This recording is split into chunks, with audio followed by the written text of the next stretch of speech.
مرحبا وأهلا بكم في برنامج داخل واشنطن. معكم مضيفكم روبرت ساتلوف.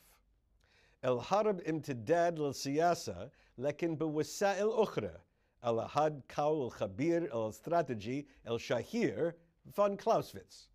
وكما تتغير السياسة تتغير الحرب كذلك.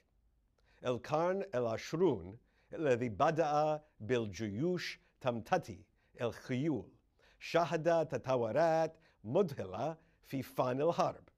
شهد القرن الحادي والعشرون اتجاهين بالفعل، أحدهما عودة بالزمن مع قطع داعش للرؤوس أسراها مثل العصور الوسطى، وقفزة كبيرة إلى الأمام مع التخديد الجديد للهجمات الإلكترونية. ومثل الإرهاب التقليدي كثيرا ما يستهدف الإرهابيون الإلكترونيون المؤسسات المدنية مثل البنوك. يمكن أن يكون الدمار اللاحق باقتصاد الأمة ومجتمعها حائلا. هذا الأسبوع في برنامج داخل واشنطن يسرني أن أرحب بواحد من كبار الخبراء بطريقة عمل البنوك والحكومة معا في أمريكا لمكافحة التهديد الإلكتروني لنظامنا المالي، وهو واحد من كبار المسؤولين بهيئة قطاع البنوك، جون كارلسون. Welcome back to Dakhel, Washington. I'm sitting here with John Carlson to talk about banks, security, and the cyber threat in the United States. John, thank you for joining me today. Thank you, Rob. John, let's put our conversation in context. First, in America, what is the relationship between banks and government? Well, in the United States, banks are heavily regulated by various U.S. government agencies, either at the federal level or, because in the United States we have 50 states, also at the state level. And that program of examination and regulation goes very deep into all aspects of banking operations to manage all kinds of risks, whether it's credit risk, liquidity risk, and increasing operational risk, particularly around the cybersecurity risks we're facing. So do we have public banks in America, or basically our banks are private? A combination. Banks are publicly traded, and so they're owned by individuals that you can buy a share in a bank. Some banks are privately owned, but they're still heavily regulated by either the state or the federal entity. But we don't have government-owned banks. The government doesn't run the financial industry. It doesn't run the financial industry, but it does have a role in certain aspects of finance, particularly in housing finance. As you may recall from the U.S. Housing crisis and financial crisis several years ago, the United States government had to take over two of the largest what's called government-sponsored enterprises, Fannie Mae and Freddie Mac. And they currently own Fannie and Freddie and are working through the process to ultimately sell them. And in our country, do foreign banks operate under the same rules as an American-owned bank? Is there any difference in that? For the most part, yes. There are some differences depending on whether it's an affiliate or a branch of a foreign entity. If it's an affiliate, then it is examined and supervised just like it would be a U.S. bank institution. If it's a branch, it would be a slightly different regulation, but that's getting into a lot of details where you should just know that they're basically supervised to make sure they operate in the United States in a safe and sound manner. So let's start to talk about risk. Now, today, banking transactions happen much faster than the blink of an eye. So what sort of special types of risk does that pose to the banking industry? Lots of different risks, including making sure that the person can pay if you're lending them money, also to make sure that the funds are good when there's a transaction. Some of the biggest areas that we're focusing in these days is around cybersecurity risks in terms of adversaries going after banking institutions and their customers and making sure that institutions have adequate controls to protect that information. I think it also points to the fact that in financial services, we are very interconnected. So we have to rely upon telecommunications companies, even power companies to operate our businesses. So making sure those relationships with those other parties are also very important. When you say adversaries, so who are these adversaries? Are they Bonnie and Clyde bank robbers, or are they foreign governments? Who are they? Yes and yes. They are many different kinds of adversaries. We are certainly seeing organized crime from many syndicates around the world that target financial institutions to try to steal information or steal money. You also are seeing groups that are protesting either the bank or the U.S. government or some other organization, and will typically go after the institution as a form of protest. You also have nation states that are also using cyber warfare to go after financial institutions, either because they're angry at the United States government over sanctions or upset about some sort of other policy that a U.S. entity has undertaken. So those are some of the major threats that we're facing, in addition to even just young kids that are trying to make mischief on the internet. So foreign governments have already tried to attack parts of the American financial system. Yes, we've seen instances. We believe several years ago, a group that was backed by what we believe was Iran targeted financial institutions. They did this through what's called a distributed denial of service attacks. Basically went after financial institutions that would make it very difficult for me as a customer to access the bank site, because they're bombarding the bank websites with requests for information, making it difficult to gain access. Do we think that any of these bad guys have stolen significant sums, or as you just suggested, they've sort of denied service, shut down service to regular customers? Well, there are different kinds of attacks. So with the distributed denial of service attacks, it was mainly to disrupt. It's a nuisance, a big nuisance. We've also seen that adversaries have gone after and stolen credit card information or other payment card information by not going after the bank, but going after merchants or hospitals or even government agencies in order to gather that information. Later on, they may try to either sell that information or try to perpetrate their own version of fraud in order to extract value. So there's lots of different tactics for how adversaries, depending on what their motives are, which they go after financial institutions or to the customers of financial institutions. A minute ago, you mentioned governments, organized crime, kids on a sort of cyber joyride. What about terrorist organizations? We've seen some instances in which terrorist organizations have used the internet in order to go after financial institutions, but mainly their targets are around governments or other entities. Now, how, if you could put just a sort of a general dollar figure, how serious a problem is this? I think it's a significant issue that the industry is dealing with. But it's also important to put it into context that financial institutions and the U.S. government have been working much more collaboratively around trying to address the challenges. So we are deeply involved in making big investments to improve the security of systems, to educate consumers, to build collaborative arrangements. And let me give you a few examples. So one of the groups that we've been involved in was established over 15 years ago in order to share information about cyber threats and vulnerabilities. So that group has been very active and is currently putting forth a new entity that will automate the process for sharing cyber threat information, so that when there's an attack, we can then distribute that information to all the institutions in the financial sector and to help them better prepare and respond to those types of attacks.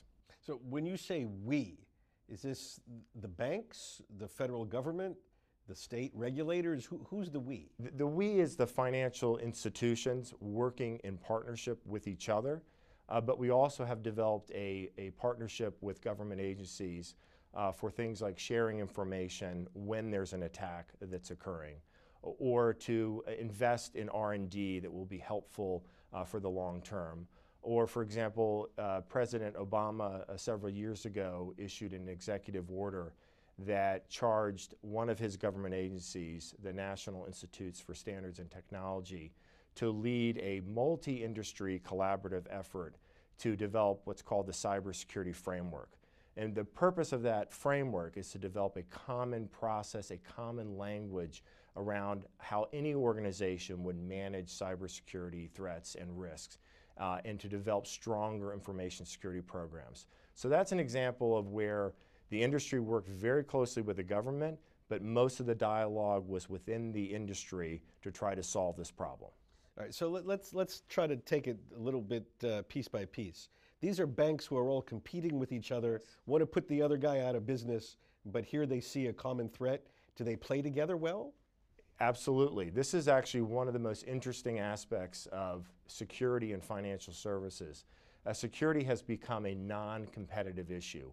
Firms have realized many years ago that they needed to partner, they needed to collaborate in order to protect themselves against different attacks, because what's so unique about financial services is that our industry is based upon trust and confidence. And when we don't have trust and confidence, that's when we get into some real problems. And who in the federal government is the lead? I mean, is there an address for all these banks to focus on as the lead in the federal government with responsibility for this problem? I wouldn't say there's any particular agency that's in the lead. There are a lot of agencies that are playing very important roles. Probably first and foremost would be the federal financial regulators. And in the United States, we actually have several, which is unusual given that other countries typically would have one regulator. So we have the Federal Reserve System, we have the Federal Deposit Insurance Corporation, we have the Office of the Control of the Currency. They play a very large role in ensuring that banks and financial institutions have strong security controls. They actually go in and conduct audits on a regular basis to make sure that that's the case. In addition, we have government agencies that are involved in law enforcement, in prosecuting cybercrime. We have agencies that are involved in helping to share information across multiple sectors. We have other agencies that are involved in R&D related initiatives. And then at the very top of the house, you have the White House, which is now focusing much more attention on cybersecurity issues. And you even saw that if you watch the President's State of the Union. Cybersecurity is a topic that he's now talking about publicly and regularly. Okay, when we come back, we're going to talk more with John Carlson about the risk to the American financial system, what the holes in our defenses are, and what we can do to plug them up in just a moment.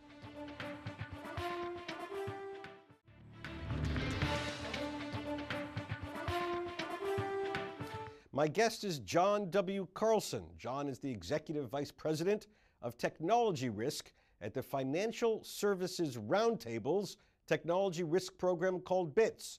In that capacity, he is one of America's leading experts on how to protect and prevent against massive cyber attack against our financial system. Prior to this position, John served as Managing Director of Morgan Stanley. Previously, he served for a decade in a variety of leadership roles at the Office of the Comptroller of the Currency, including as a Director of Bank Technology. John received his master's degree from the Kennedy School of Government at Harvard University and his undergraduate degree from the University of Maryland, where he served on the Board of Regents. He and his wonderful wife live in the Maryland suburbs. So, John, a moment ago, you just listed a long list of government agencies that play a role in this. Normally, when there's such a long list of these things, then nobody's in charge. So who really gets the responsibility? Where does the buck stop if something really bad happens? Well, I think it's many different parties. Obviously, the financial institution that's the victim of a crime, if in this case it has to do with a cyber attack. I think the Treasury Department plays a particular role within our country in terms of having special responsibilities to protect the safety and soundness of the financial system. And they do play a strong leadership role in coordinating across multiple government agencies, working in partnership with the private sector to address these issues. So if I were to point to one government agency, I would probably say the Treasury Department has the greatest role, but there are a lot of other government agencies that share responsibility, including Homeland Security Department, the independent federal regulators, and increasingly the White House, given that the White House is stepping up and playing a much more visible role in cyber issues. Now, when an adversary attacks an American institution in a conventional way, you can see it. Regrettably, some building gets blown up, somebody gets hurt. When there's an attack, a cyber attack, there must be some reluctance on the part of the institution to let the world know they've been attacked, or some tension on that. How does that discussion go, both among banks and between the bank and the government? Yeah. Well, financial institutions are required to notify their customers in response to a data breach. These are based upon state laws that have been enacted over the past 10 years, also some federal requirements for certain types of financial institutions. So when there is an attack and the financial institution can determine that they in fact have been targeted and data has been stolen, they are required to notify their customers. They are also required to notify law enforcement, such as the FBI or the U.S. Secret Service, and also their federal regulator.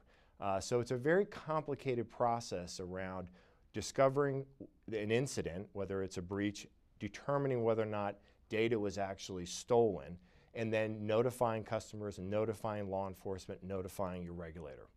And I would assume, if we continue with the military metaphor, that our adversaries are looking for the weakest points in the system to take advantage of them. Is there a difference between big international banks and more mom and pop local banks and their ability to, and their preparation for dealing with these sorts of threats?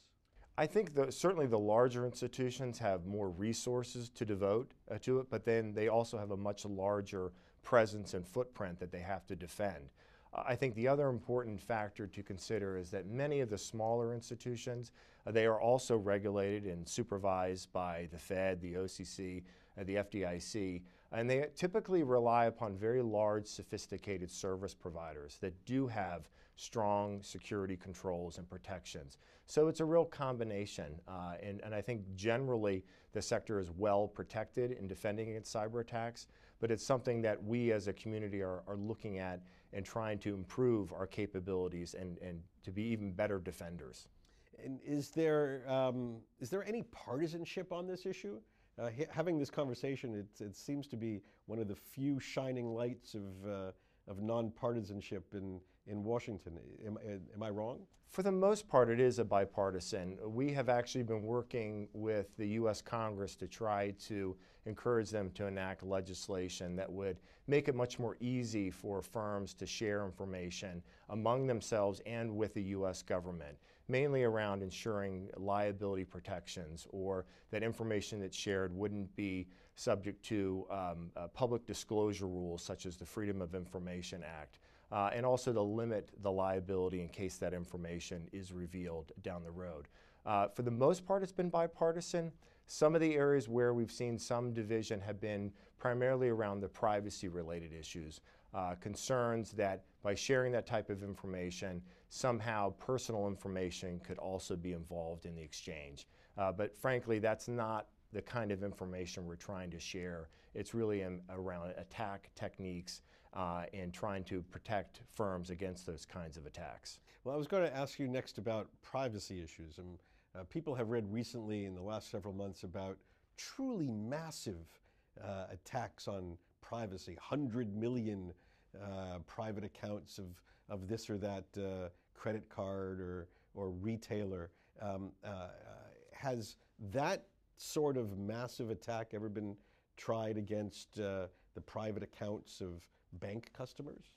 Well, we have seen very large data breaches, mainly focused on merchants or government agencies, usually controlled by international crime rings. Firms have to do things like reissue credit cards, mandate that customers change passwords, and do other things to constantly monitor fraudulent transactions and then take action in response. I know as a customer, I certainly have seen that the banks that I use have really stepped up their fraud monitoring. So if I'm in an unusual city that I don't typically go to, making a transaction, that they're not used to seeing me transact, they may actually decline that charge as a way to prevent fraudulent transactions, or they'll contact me if they detect something that's unusual. So we're seeing a much greater vigilance on the part of financial institutions to protect their customers, to detect fraud, and then to take aggressive action in response. More generally, is it your sense that most bank customers think there's a cyber threat to their own accounts, to their own assets, or is this something that's a bit far removed? I think there's a lot of apprehension and concern about the cyber issue. I think the one thing that financial institution customers know is that their bank will stand behind them. So that when there is fraud on say a credit card transaction and you notify your bank, they're going to protect you, they're going to make you whole. And I think having that confidence, that trust, and having those financial institutions stand behind their customers is very reassuring and something that's very important. Okay, John Carlson, thank you very much for joining us. Thank you, on Rob. Dakhel, Washington. Thank you. بهذا نصل إلى نهاية هذه الحلقة من برنامج داخل واشنطن.